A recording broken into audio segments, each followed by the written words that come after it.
Scripture is infallible when it's seen through the lens of the infallible church tradition. You can't just look at Scripture any single way you want and apply it every single way you want. Scripture is infallible only as seen through the church because tradition? we disagree on the perspicuity of Scripture, so we're going to disagree on Fair enough. Okay, you're going to say it's in and of itself, it's enough. But look, like, for example, here, I have Charles Hodge, his systematic theology on Sola Scriptura.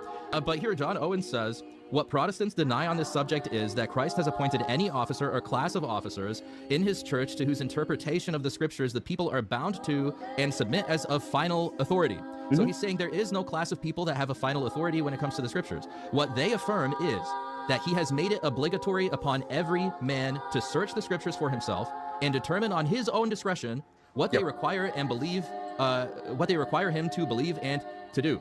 That's his Systematic Theology, Volume 1, page 184. So you would disagree with that, right? Absolutely. You have to submit to the church, which is the pillar and foundation of the truth. You can't have every single person and put this obligation on every individual man to search the Scriptures for himself. And like, think about, for the vast majority of church history, people have been illiterate. Like, how are they going to go search the Scriptures for themselves? And then it says that he determines in his own discretion what they require him to believe and do. Francis Turretin has basically the same view. He says, an appeal may always be made from the Scripture, or from the council, I'm sorry. An appeal may always be made from a council to the internal form of conscience. The councils do not bind anyone in this court further than that individual is persuaded of its agreement with the Scriptures. So basically, they're making the final court of appeal each individual person.